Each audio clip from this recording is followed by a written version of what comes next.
Je voudrais ici lancer un appel pathétique à Corneille Nangaa.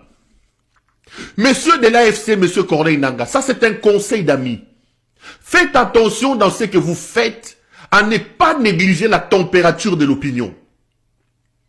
Un travail important a été fait pour vous faire accepter dans l'opinion. Au départ, vous étiez des pantins, vous étiez des Rwandais, vous étiez de ceci. Aujourd'hui, les Congolais vous réclament. Le Congolais vous réclame. Battez-vous pour combler certains déficits. Ne prenez pas les Congolais pour des idiots. Ne prenez pas pour acquis les avancées que vous avez faites sur le plan de l'opinion. Vous ne pouvez pas vous engager dans les négociations. Vous ne pouvez pas signer même un papier de chiffon sans prendre soin de pouvoir organiser une communication à l'endroit de l'opinion. Vous n'avez pas encore réussi à entrer, à toucher au plus profond. Il y a encore des réticences aujourd'hui, des gens qui vous disent que vous êtes des Rwandais. Si vous résistez au niveau de l'opinion aujourd'hui, c'est parce que l'opinion en a marre de Tshisekedi. En fait, l'acceptation qu'a Corneille Nangaa aujourd'hui dans l'opinion, ce n'est pas un amour que les gens ont par rapport à Corneille Nangaa. Non, non, non, non, non. C'est le désamour et le désaveu que les Congolais ont à l'endroit de Corneille Nangaa qui fait que les Congolais se disent on n'a plus de choix, Nangangwa Yakaka. Vous ne pouvez pas laisser suspicieux la source qui vous soutient au niveau de l'opinion. Parce qu'aujourd'hui, pour les Congolais, vous êtes une alternative pour chasser Félix Tshisekedi.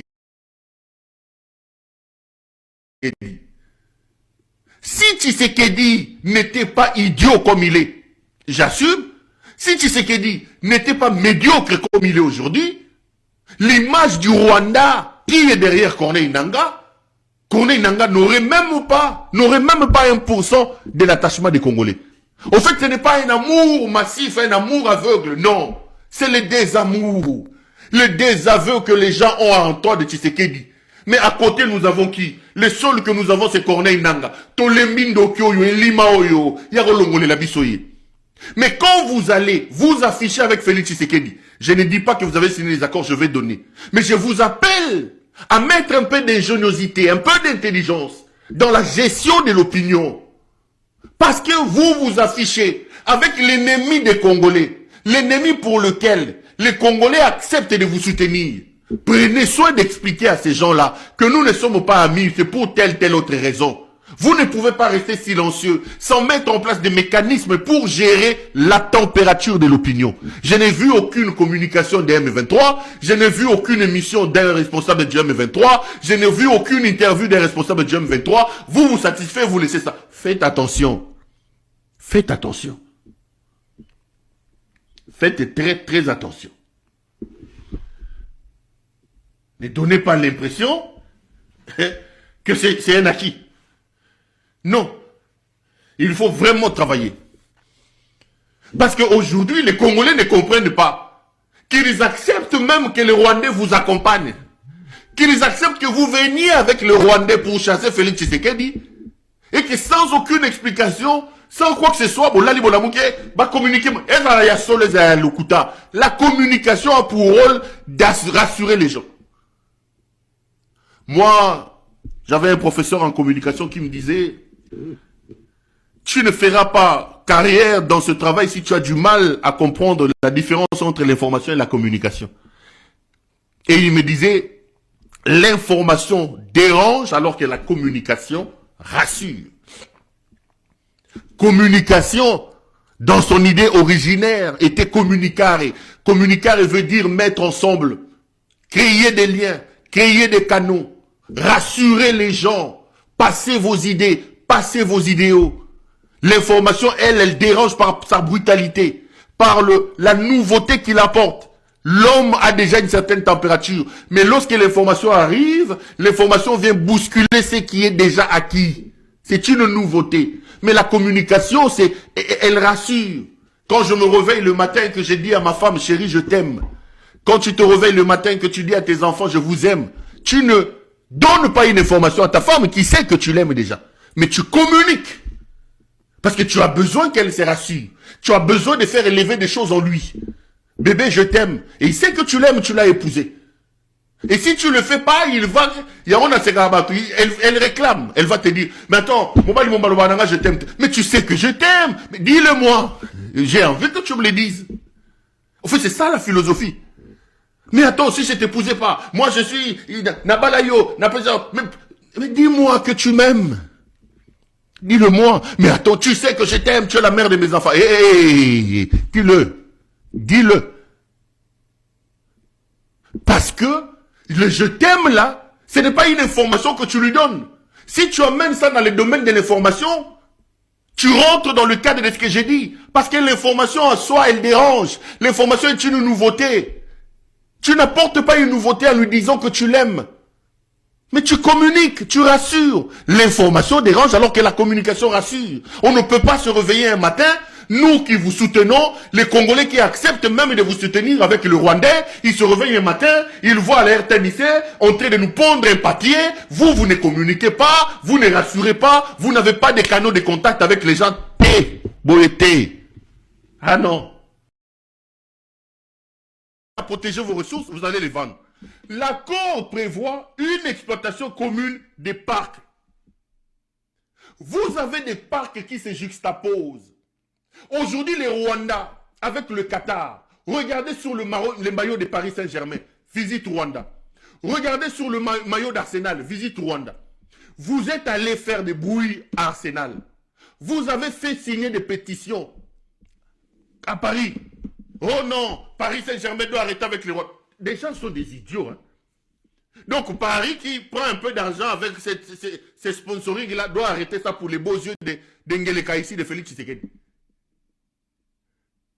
Le Rwanda utilise une petite partie de son parc. Vous savez que c'est nous qui avons le gorille des montagnes. Mais avec l'insécurité qu'il y a chez nous, ces gorilles se sont déplacés, ils sont partis vers le Rwanda. Et posez la question aujourd'hui.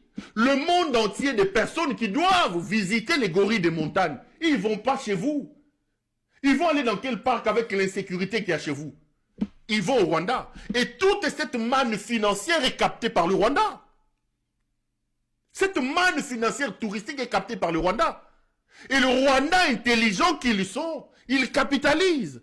Ils payent des millions de dollars aux sociétés et aux équipes. Visite Rwanda, visite Rwanda. Vous arrivez à Kigali, vous arrivez dans un aéroport de personnes civilisées qui ne vous embêtent pas. Il n'y a pas de vieux, Namemelayo. Non, vous montrez votre passeport, vous sortez, vous prenez votre véhicule, vous n'avez pas des embouteillages comme au Congo, vous dormez, le lendemain matin, vous allez dans leur parc voir les...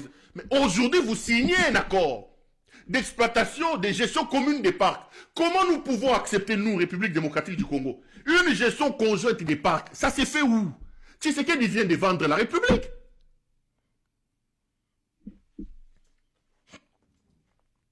Tshisekedi vient de vendre la République.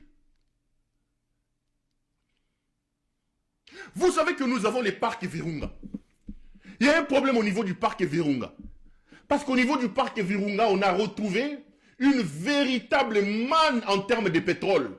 À un moment donné, il y a eu des bruits. D'ailleurs, des structures écologiques sont montées au credo pour dire non, on ne peut pas l'accepter. Mais nous avons une véritable manne financière avec le pétrole contenu dans le parc à Virunga. Vous avez les parcs de Kaouzi-Biega, où vous avez du bois. Le meilleur bois que le monde recherche se trouve là-bas. Vous avez de l'or dans ces parcs-là. Maintenant, quand nous signons des accords où on dit que nous faisons une gestion conjointe des parcs, quelle est la superficie des parcs au Rwanda et quelle est la superficie de nos parcs à nous? Pour que nous, Grand Congo, nous acceptions une gestion conjointe. Ça va se passer comment? Tu sais qu'il vient de vendre la République. Il vient d'officialiser la vente de la République. Je les ai vus en train de se réjouir. Mais c'est quel accord? Un accord de paix qui traite des questions de... Attendez, qu'est-ce qui se passe dans la tête des Congolais? Qu'est-ce qui se passe? Quelle est la superficie des parcs au Rwanda? Pour que nous, Congolais, nous acceptions que le Rwanda, que nous puissions congérer nos parcs, nos gestions des parcs avec le Rwanda. Tout en sachant que nous avons des superficies, des espaces très larges, très étendus.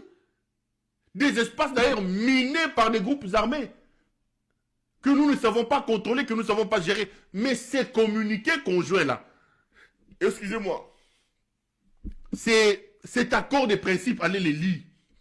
Cet accord lève la question de la gestion conjointe des parcs. Cet accord parle de la chaîne d'approvisionnement des minerais transparente et légale. Qu'est-ce que ceci veut dire? Vous avez le cobalt, vous avez le lithium, vous avez les minerais dans l'Est de la République. Nous, Congo, nous sommes allés même accuser Apple en disant Apple, Bazosa est là-bas minerais de sang dans l'Est de la République. Parce que qu'est-ce qui se passe? Il y a des gens qui vont extraire les minerais chez nous. Ils traversent avec au Rwanda, ils les vendent au Rwanda. Le Rwanda va les estampiller Rwanda et le Rwanda vient vendre ça ici. Et nous crions que non, écoutez, il faut sanctionner les Rwandais. Il faut sanctionner les Rwandais. Le Rwanda n'a pas de mine de cobalt chez lui. Le Rwanda n'a pas de mine de ceci chez lui. Comment est-ce que le Rwanda peut devenir exportateur de cobalt? Comment est-ce que le Rwanda peut devenir exportateur de ceci? Alors que dans son sous-sol, il n'y a pas ces richesses. Et c'est cet argument que nous utilisons dans toutes les plateformes ici